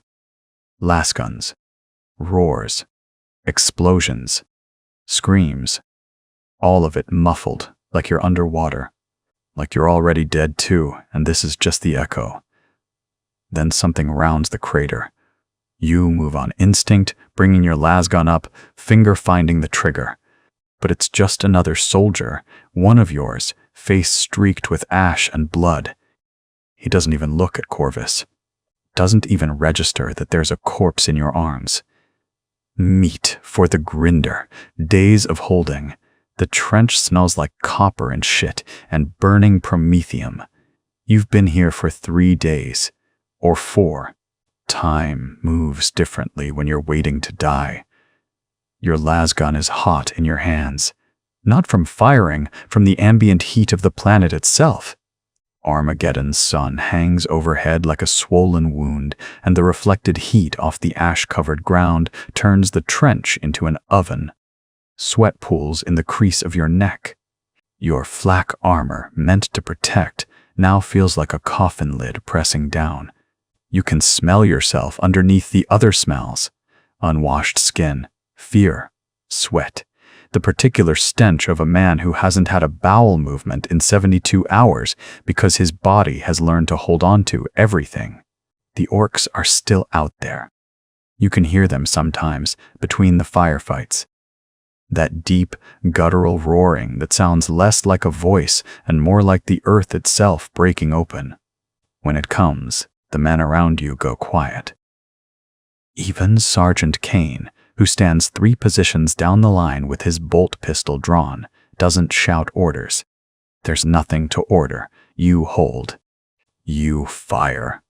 You don't die. That's the entire tactical doctrine. The last wave came 2 hours ago. You think it was 2 hours. The sun hasn't moved. It never seems to move on this world. They came out of the ash like something from a nightmare, enormous green things with skin like rotted leather and tusks that caught the firelight. Hundreds of them. Maybe thousands. The numbers stopped meaning anything after the first day. What meant something was the sound of lasguns firing, the smell of ozone and scorched earth, the way the man to your right, his name was Torvin or Tovin or something, simply stopped existing when an orc with a blade the size of a man's torso swung it through the trench. One moment he was there, firing, cursing under his breath. The next moment there was just a lot of red and a sound like wet cloth tearing. You didn't scream. Nobody screamed anymore. Screaming was a luxury, something for the first few days when you still had the energy for it. Now you just kept firing. Your magazine had held. Torvin's hadn't. The orc's momentum carried it forward, and you fired 3 times at its face. 3 clean hits that would have dropped a man, a chaos cultist, maybe even a Tau soldier. It didn't even slow down. The thing swung around, its massive arm moving through the air with a sound like wind through a canyon, and you threw yourself backward into the trench wall. The blade missed you by the width of a hand. You felt the heat of it, the displacement of air. Then Sergeant Kane was there with his bolt pistol, firing into the orc's skull at point-blank range, and finally, it went down. But there were more. There were always more. You've stopped counting them, not consciously, not because you made some philosophical decision about the meaninglessness of numbers. You stopped counting because your mind simply refused to process the data anymore. After the first 100, the neural pathway that held the number just broke. Now they're just shapes. Green shapes. Big shapes. Shapes that die when you shoot them, and shapes that don't, and you fire until your magazine is empty, and then you reload, and you fire again. The ammunition is running low. You don't know this yet. Not consciously, but your hands know. Hands learn things faster than brains do. Your hands have noticed that you're reaching for your ammunition pouch more often, that the pouches feel lighter, that each reload takes a fraction longer because you're fishing deeper into an emptying supply. Your hands understand scarcity before your mind catches up. To your left, a man you've never spoken to is crying. Not loudly. Just a soft, continuous sobbing that he's trying to hide behind the act of firing. You recognize the sound because you heard it in the holding cells beneath the magistratum. You heard it in the transport ship. You heard it during Kane's training. It's the sound of a mind breaking slowly, like ice fracturing under weight. You don't look at him. Looking at him means acknowledging that he's breaking, which means acknowledging that you might break too, which means acknowledging that there's a breaking point at all. Better to stare out over the lip of the trench at the ash plains and the distant shapes moving through the haze. Another roar. Distant. Maybe a kilometer out. Maybe 2. Sound is strange here. It bounces off the ash in unpredictable ways. You. Chamber around. Your muscle memory is perfect now. Weeks of Kane's training have carved the motions into your nervous system. Load, aim, fire. Load, aim, fire. You could do it with your eyes closed, and you have, during the night firefights when the muzzle flashes are the only light and your eyes can't adjust fast enough to the darkness anyway. The man to your right is dead. You're not sure when he died. Sometime in the last hour or 2. He's slumped against the trench wall with his eyes open and his las gun across his lap. No visible wound. Maybe his heart just stopped. Maybe his mind decided it was done and sent the signal down through his spine to his heart to quit. You've seen it happen before. A man just stops. Like a machine running out of power, you don't move the body. There's nowhere to move it to. The trench is packed tight with living and dead, and removing a body means shuffling other bodies around, and that means breaking formation. And breaking formation means that when the next wave comes, and there will be a next wave, there's always a next wave. There will be a gap. A gap means an orc gets through. An orc gets through, and suddenly there's 6 of you, instead of 7, and then 5, and then none. So the dead stay where they fall. They become part of the trench. Part of the fortification. Your magazine is empty. You didn't even notice you were firing until the sound stopped. The sudden silence is worse than the noise. Your ears ring. That ringing sound is the only thing you can hear for a moment. That and your own breathing, which sounds like wind through a broken pipe. You reload. Your hands move. You don't think about it anymore. Thinking is a luxury. Thinking requires energy, and you have maybe enough energy to keep your legs standing and your trigger finger moving. Everything else is shut. Meat for the grinder. Part 4. The vox crackles. You don't hear it at first. Your ears are still ringing from the sustained fire, that high-pitched whine that lives in your skull now. But Sergeant Kane hears it. You see his head snap up from behind the crater lip, his jaw working like he's chewing something bitter. He crawls backward, staying low. His movements are economical. Practiced. Everything about Kane suggests he's done this before, in places worse than this. The thought should comfort you. It doesn't. Fall back to secondary positions, the Vox says. The voice is clipped, distant, male. Doesn't sound afraid. Doesn't sound like he's watching his men die. All units, fall back. Secondary trench line, 100 meters north. Acknowledge. Kane keys his Vox. 3rd squad acknowledges. Moving now. He turns to you. His face is streaked with ash and something darker. Blood, maybe. Doesn't matter whose. Tell the others. We move now. Don't run. Running gets you killed. We move controlled, covering fire in pairs. You understand? You nod.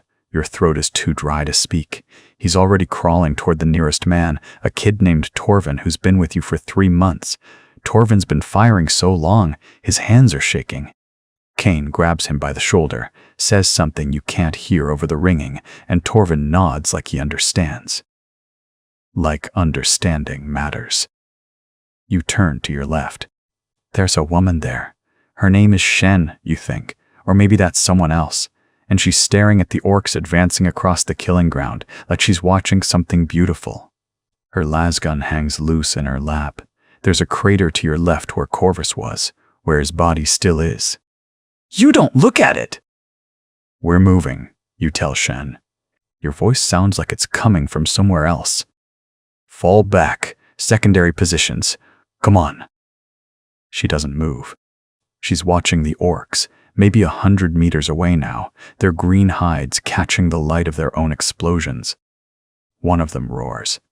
It's a sound that should be terrifying, but you're past terror now. Terror requires energy too. You grab her arm. Her skin is cold despite the heat. Come on. She turns to look at you, and for a moment you think she's going to cry. Instead, she laughs. It's a thin, fractured sound.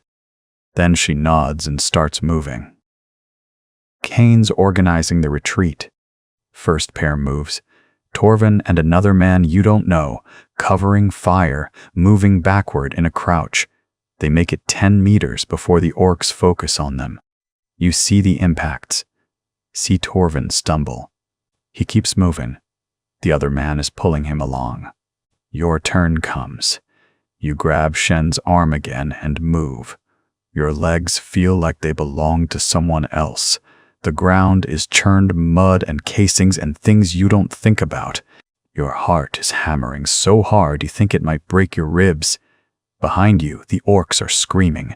The sound is getting closer. You don't look back. 5 meters. 10. 15. Kane is covering, his lasgun steady, and you realize with a strange clarity that Kane isn't afraid. He's not angry. He's not anything. He's just a mechanism, firing and moving and breathing and firing again. That's all any of you are now. Mechanisms. Meat machines for the Imperium. The secondary trench line appears out of the dust like a promise. It's shallower than the first one. Worse positioned. You can see that immediately, even through the fog in your head. But it's there, and it's not where the orcs are, so you move toward it. You slide into the trench and land hard on your shoulder. The pain is distant. Everything is distant. Shen falls beside you, gasping like she's been holding her breath for hours. Kane is the last one in. He drops into the trench with a grunt and immediately moves to the firing step, his lasgun raised. "Return fire," he says. "Full positions. Cover the approach." You drag yourself up. Your shoulder screams at you. You ignore it. You raise your lasgun. Your magazine is half empty. You don't know when you fired that much. You don't remember it. The orcs come. They always come. They're maybe 30 meters away now, and the trench line opens up on them. Not as many guns as before. Fewer soldiers. You count quickly without meaning to. Maybe 80 of you now. You count maybe 200 before. The math is simple. The math is always simple. Your finger finds the trigger. The lasgun recoils. You don't think about whether you're hitting anything. You just fire. Reload. Fire. The rhythm is hypnotic. It's almost peaceful if you don't think about what the laser bolts are doing to the green flesh 30 meters away. An orc makes it past the fire. It lands in the trench 30 meters to your right, and someone screams. Not a scream of pain. A scream of something else. Terror, maybe. The sound cuts off when the orc's weapon fires. You keep firing. Minutes pass. Or seconds. Time has become meaningless. There's only the cycle. Fire, reload, fire. The orcs are thinning out. Not many left. Maybe they're pulling back. Maybe they're regrouping. Maybe they're just running out of bodies to throw at you. Then the vox crackles again. Different voice this time. Older. Harder. All units were pulling out. Evacuation fleet is inbound. You have 10 minutes to reach the rally point at grid reference 777. Acknowledge. Kane's face goes still. Very still. Sergeant Kane to command. What about the secondary positions? We just... Fall back now, Sergeant. That's an order. 10 minutes. The Vox goes dead. Kane looks at the trench line. Looks at the orcs, who are maybe 50 meters away and closing again. Looks at you. At all of you. His jaw works. For a moment, you think he's going to argue. You think he's going to refuse. You think he's going to say something about holding the line, about the long, dark. The rally point is a nightmare of blood and broken earth. 217 of you make it. Sergeant Kane counts 3 times, as if the numbers might change. They don't. The secondary positions are dug into a ridge that overlooks the valley where you came from. You can see the primary trench from here, the one you just abandoned. Orcs are already tearing through it, their roars carrying on the wind like something from before the world was civilized. You watch a green tide sweep over the fortifications you spent 6 days preparing. Your hands shake. You make them into fists. Kane assigns sectors.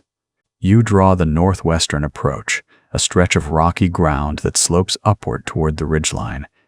Good defensive position, he says. Clear fields of fire. You think, nowhere to run. The first week is waiting. Waiting for the orcs to come. Waiting for relief. Waiting for something, anything. To break the tension that sits in your chest like a stone. They don't come immediately. The enemy consolidates in the valley below. You can see their camps at night, fires burning, the shapes of massive creatures moving between the tents like giants among insects. You can hear them singing, if you can call it that, a low, grinding sound that makes your teeth ache. Command says hold. Hold and wait for the relief fleet. The fleet is 3 days out, they say. Then 5 days. Then a week. Then they stop giving time frames. The protein paste arrives in sealed containers, stacked in ammunition crates. It's gray. It smells like wet metal and something organic that went wrong. You eat it cold because there's no fuel for fires. The orcs would see the smoke. You eat it in the dark, sitting in trenches that are already starting to smell like piss and unwashed bodies. Your stomach accepts it because your stomach has no choice. After the 3rd meal, you stop tasting it. After the 10th, you stop smelling it. After the 100th, you're not sure you're still alive at all. Sleep happens in fragments, 10 minutes at a time if you're lucky.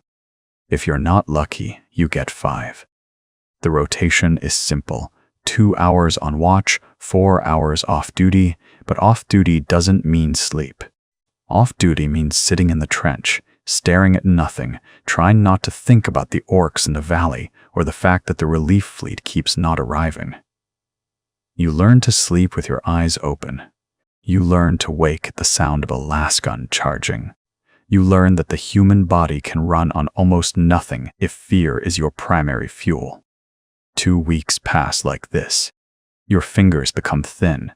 You can see the bones in your hands now, the veins standing out like cords under paper-thin skin. The other soldiers look like corpses that haven't stopped moving yet. There's a trooper named Hallis in the adjacent sector. You've never spoken to him, but you watch him sleep standing up, his lasgun propped against his shoulder, his chin slack. One night he falls over, just tips sideways into the trench. Someone checks if he's breathing. He is. They leave him there. By morning, he's dead.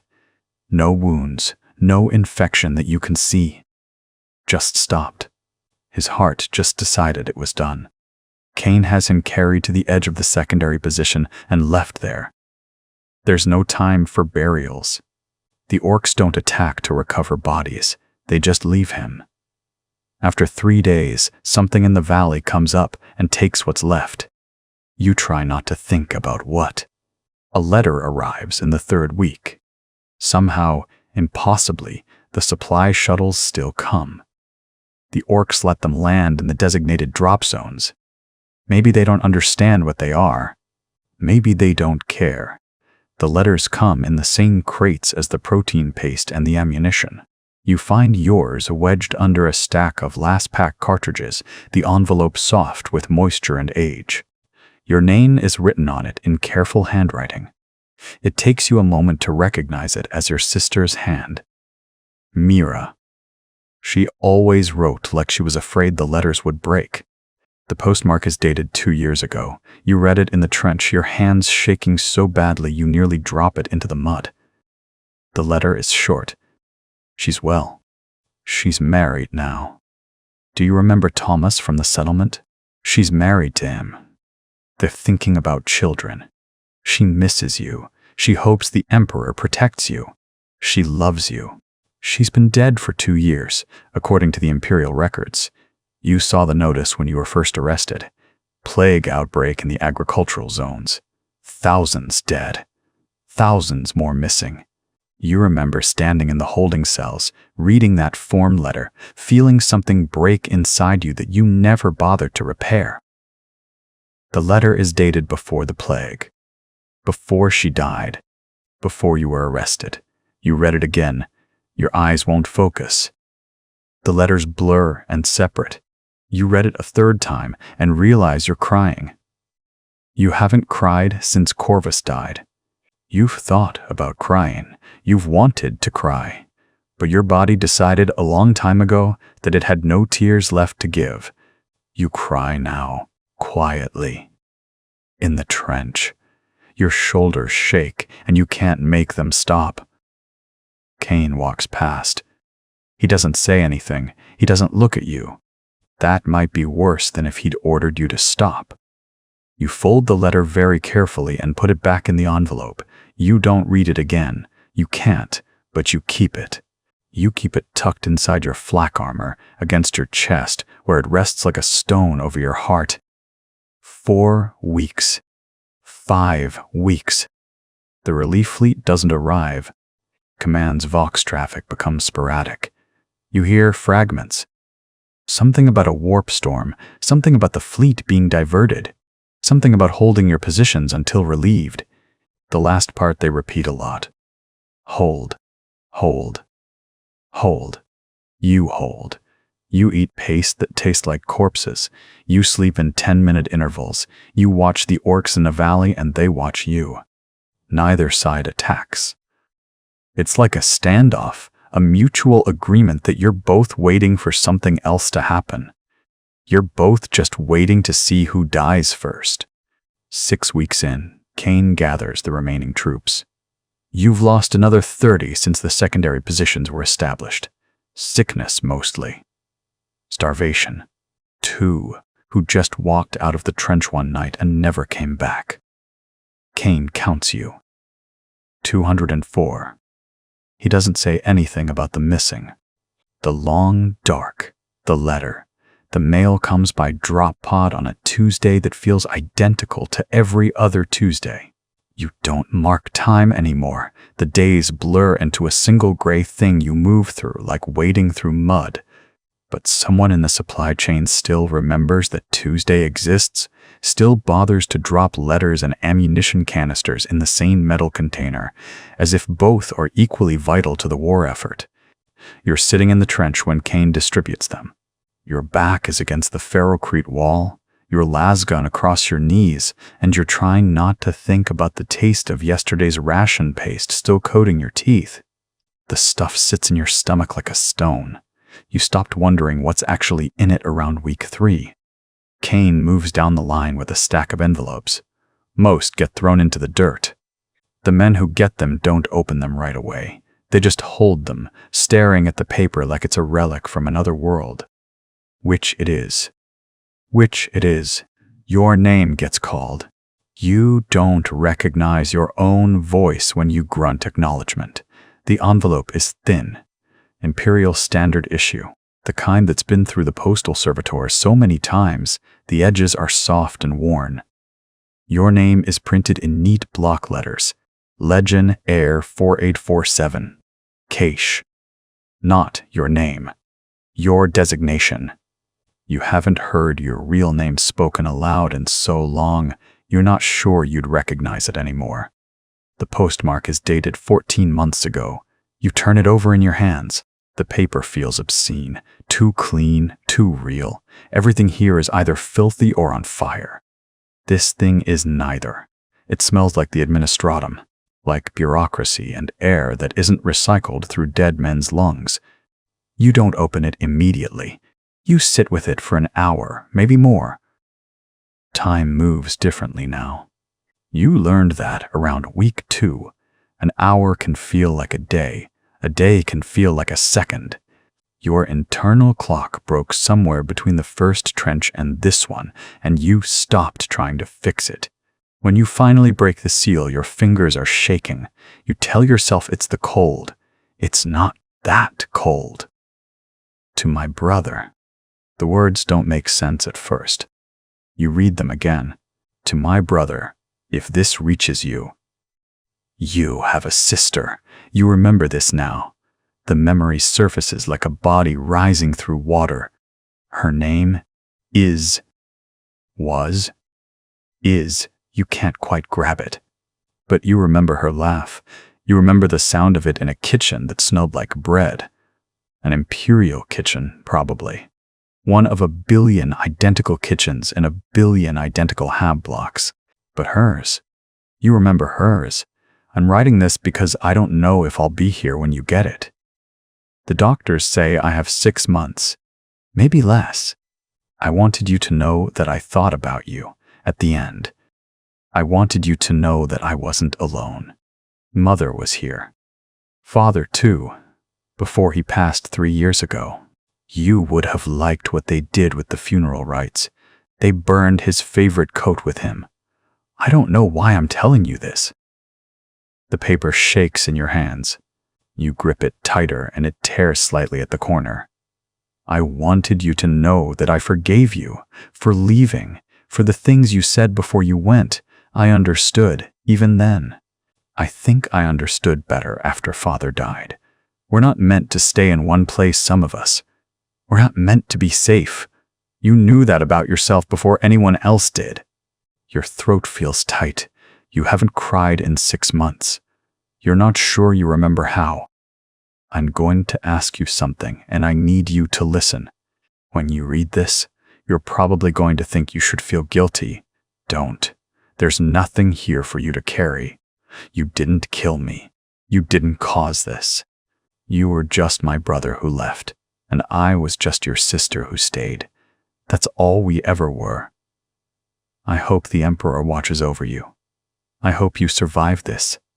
I hope when you come home, if you come home, you find something worth coming home to. Your sister, Kess. The name hits you like a las round. Kess. Yes, Kess. You read the postmark again. 14 months ago. But there's another date written in smaller script below it, in her handwriting, written 3 months prior to posting, delayed in transit. You do the calculation slowly. 14 plus 3. 17 months ago, you were still in training. You were still being beaten by Sergeant Kane. You were still learning how to hold a rifle without your hands shaking so badly you couldn't aim. Kess was already dead, already burned with Father's coat, already gone. She's been gone for more than a year, and you're only finding out now. You fold the letter carefully. Your hands are still shaking. Everyone around you is pretending not to notice. That's the rule in the trenches. You don't acknowledge when someone breaks. You just let them break quietly, in whatever corner they can find, and you don't look at them until they've put themselves back together. You tuck the letter into your flak jacket, against your chest. It's the only warm thing you're carrying. The orcs in the valley don't attack that night. They never do anymore. You and they have reached some kind of understanding. A truce born of mutual exhaustion. They're waiting for something. You're waiting for something. Neither of you are sure what. But you're waiting together, separated by a few hundred meters of ash and broken rock and the bodies of things that used to be alive. You stand your watch. You clean your lasgun. You eat paste that tastes like corpses. You don't sleep. Around 0300 hours, you pull the letter out and read it again. The words are different the second time. They land differently. She forgave you. You didn't even know you needed forgiving until she offered it. Kane walks past your position. He sees the letter in your hands. He doesn't say anything. He just keeps walking. Cass wrote that she hoped you'd survive this. She wrote it knowing she wouldn't. She wrote it anyway. You fold the letter again and put it back against your chest. It's still the only warm thing you're carrying. The orcs don't attack. The void ships don't come. The relief fleet doesn't arrive. The relief fleet was never coming. You understand this now? The long, dark silence overhead. The Voxcaster crackles at 0400 hours. You're not asleep. You haven't been properly asleep in 43 days. You've been staring at the trench wall 2 inches from your face, watching condensation bead on the flak steel, listening to Morden's breathing beside you shift between conscious and unconscious. He does this sometimes. His body shuts down for 30 seconds, then jerks awake. You've stopped trying to warn him about it. All units, the Vox says. Command's voice is thin, stretched across too many frequencies. Hold defensive positions. Relief fleet drops in. System in 72 hours. Maintain discipline. Maintain fire discipline. No retreat without express authorization. 72 hours. The words don't land right. They float in the trench like something detached from meaning. You've heard relief is coming before. 3 times. The first time was 8 weeks ago. The second time was 30 days past that. The third time was never mentioned again. Officers don't acknowledge failed predictions. They issue new orders and pretend the previous ones were always conditional, always dependent on variables. No one bothered to explain. But 72 hours, 3 days, you can count that. You can hold something that concrete in your mind. Morden shifts beside you. His eyes open. They're the color of old blood now, not red from infection, just that exhausted burgundy that comes from capillaries that have given up. He heard the Vox too. He's looking at you, waiting to see if you believe it. You don't say anything. You both know better. The sky above the trench is the color of wet ash. It's been that color for 6 months. Sometimes you remember what sky used to look like. Actual sky, on actual worlds, places that weren't under permanent cloud cover from orbital bombardment. Your memory of blue feels like something you stole from someone else's life. Borrowed, never to be returned. The void ships are still up there. You can feel them sometimes. This pressure behind your eyes like something massive is pressing down on the world. 3 capital ships and maybe a dozen escort vessels holding position in the upper atmosphere. They've been silent for 11 days. Before that, they were firing. Thermonuclear payloads turning the eastern ridge into glass and slag. The orcs pushed through anyway. They always push through. 72 hours, Morden whispers. Not to you. To himself. Rehearsing it like a prayer. You check your ammunition. 107 rounds. You've been rationing. The quartermaster, a cadaverous man named Vol with a twitch in his left eye, started issuing half rations 3 weeks ago. He didn't announce it. You just noticed the magazines were lighter. When you asked, he looked at you like you'd asked him to explain the color of Emperor's blood. Supply lines compromised, he said. Hold what you have. Die with dignity. Die with dignity. That's what they tell you in the Penal Legions. That's what Kane screamed at you during training, his spit hitting your face while he broke your fingers one by one. You're already dead. A condemned man dies with dignity, or he dies like a dog. Choose. You chose. You're still choosing. Every time you wake up and your lungs don't work right and your hands shake and you don't just walk into the orc guns. The sky doesn't change. The void ships don't move. The trench smells like every trench smells.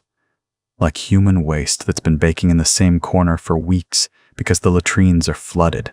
Like promethium fuel from the generator that's running on fumes, like rotting flesh. There's a body 3 meters down the trench that nobody wants to move. Corporal Hess took a ripper round through the chest 2 days ago. The medic looked at him, looked at the wound, looked back at the medic, and walked away. We left him there. We step over him when we rotate positions. His face is starting to collapse in on itself. In another week, he won't be recognizable. In another month, he'll just be another layer of the trench. You stopped feeling much about this. Morden is still waiting for you to say something. You realize this. He's been waiting for 30 seconds, maybe a minute. Time does strange things down here. Seconds expand. Hours compress. You can't trust your internal clock anymore. 72 hours is possible, you say. Your voice sounds like something dragged through rust. He nods. He doesn't believe it either, but he nods because the alternative is to not nod. And not nodding means giving up. And giving up means walking into the orc guns. And you're both still not ready for that. Not yet. The orcs are quiet tonight. They're usually quiet at this hour. They seem to operate on some biological rhythm that doesn't match imperial timekeeping. They attack in waves, predictable as tides. You've learned their pattern. Wave comes around 0600, lasts until the sun. If you can call the murky diffusion of light that filters through the clouds, sun reaches its highest point. Then they pull back. Consolidate! Drag their dead into piles and do something with them. Eat them, maybe. You don't know. You don't want to know. You've got 4 hours until the next wave. You close your eyes. Your brain immediately starts showing you things. Images from the last wave. Orc faces with too many teeth. The sound a human body makes when something that weighs 3 tons steps on it. A wet crunch like crushing fruit. Corvus's eyes, still open, still somehow alive for that last second as he drowned in his own blood. Your hands shaking so badly you couldn't reload. Someone screaming your name. You don't remember who. You don't remember if you answered. You open your eyes again. It's better to look at the ash-colored sky. The vox crackles again. A different voice this time. Not command. One of the other unit leaders. Resupply convoy is 30 minutes out, he says. 1st and 2nd platoons prepare to receive supplies at the northern depot. You and Morden look at each other. A resupply convoy. That's new. The last convoy was. You try to remember. 2 weeks ago? 3? Time does that thing again where it becomes unreliable. But you remember it came with only half the ammunition. The long dark. The sky splits open. The void. Ships have been silent for 3 days now. You notice it the way you notice everything these days, not with alarm, but with a kind of numb addition to the catalog of things that are wrong. The constant thrumming of the orbital support batteries, the distant hum that had become as familiar as your own heartbeat, simply stops. No warning, no announcement. Just absence where there had always been presence. Morden mentions it first. He's sitting beside you in the trench, picking at a ration pack that smells like rendered fat and despair. No fire support today either, he says. It's not a question. You don't respond. Responding requires energy, and energy is something you've learned to ration like ammunition. You've been holding this section of trench for 187 days. You know, because you carved marks into the corroded metal support beam behind your position. At first, you did it to maintain sanity. Now you do it because stopping would mean acknowledging that sanity is a luxury you can no longer afford. The trench smells like copper and rot. Your own rot, mostly. Everyone's rot. The medical officer. If you can still call Garrus a medical officer when he's just a man with a field kit and trembling hands, said something about trench foot and necrotic tissue 2 months ago.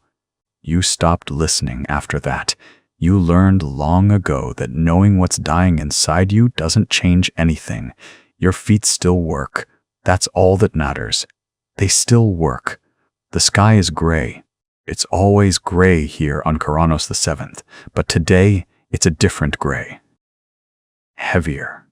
The kind of gray that feels like weight pressing down through the atmosphere itself. You've seen this before. In the holding cells beneath the magistratum, in those final hours before the judge's voice, death or the Penal Legion, before you chose the only option that let you breathe.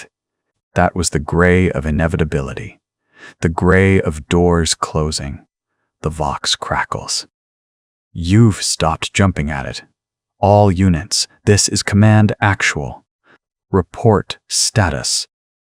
The voices come back in their usual sequence. 3rd Platoon, operational, low ammunition. 4th Platoon, operational, 2 wounded, requesting medical support. Your unit. 2nd Platoon, Morden keys the Vox before you can. 2nd Platoon reports operational, requesting resupply and... The interference cuts him off. Not normal interference. This is something else. A sound like tearing metal, like something massive moving through air it was never meant to move through. You've heard it before. Once. During the initial orc assault, when the greenskin artillery came in and the sky itself seemed to break open. But this is different. This is deliberate. The clouds part. You don't have a word for what you're seeing. Your mind reaches for words. Ship, fortress, ship, mountain, and finds them all inadequate. There is an object descending through the cloud layer, and it is so vast that your eyes can't quite focus on its edges. Your brain refuses to calculate its true size, the way it refuses to calculate how many men you've watched die in 187 days. Some numbers are too large to process. They break something inside you if you try. It's black, not the black of space or shadow, but the black of something that absorbs light. The surface is wrong, not smooth, not rough, but writhing. Even from this distance, even through the ash and smoke that perpetually hangs over this sector, you can see that the hull is moving. Pulsing. Like looking at something organic, something that breathes. What the... Morden doesn't finish. He can't. The thing descends slowly, almost delicately, pushing through the cloud cover like a needle through cloth. As it emerges fully, you see that it's not one object but many, tendrils or appendages, each one thick as a hab block, each one moving with purpose and intelligence. They sweep across the sky in patterns that hurt to watch, that make your eyes water and your temples throb. The Vox erupts, every channel at once. Screaming, orders, prayers. Someone is chanting in High Gothic. Someone else is just making sounds, animal sounds, the kind of noise a man makes when his mind has decided to leave his body behind. 2nd Platoon. Hold position. That's Captain Vess. You recognize his voice, though you haven't seen him in person in 43 days. He's somewhere in the command bunker, 3 kilometers back. Safe. For now. All units, prepare defensive fire. Prepare. The Vox cuts to static, not interference. Silence. Complete, total silence on all channels. You're standing now. You don't remember standing, but your legs have made the decision for you. Morden is standing too. So is everyone else in the trench. 32 soldiers, the remnants of 2nd Platoon, all staring upward at the thing that is still descending, still moving with that terrible, patient inevitability. Lasguns won't. Morden's voice cracks. Lasguns won't do anything to that. He's right. You know he's right. A lasgun fires a coherent beam of energy, effective at ranges up to 100 meters, designed to punch through flak armor and flesh. You've watched it punch through both. You've done the punching. But the thing descending through the sky is so far beyond the scale of a lasgun that even pointing a weapon at it feels like a child throwing a pebble at an orbital fortress. But what else is there? The thing reaches a certain altitude, you don't know how high, distance has lost all meaning, and stops. It hovers there, suspended in the ash-colored sky, and for a moment nothing happens. The silence is absolute. Even the wind seems to have stopped. Even the constant background radiation of the planet's tortured surface seems to pause.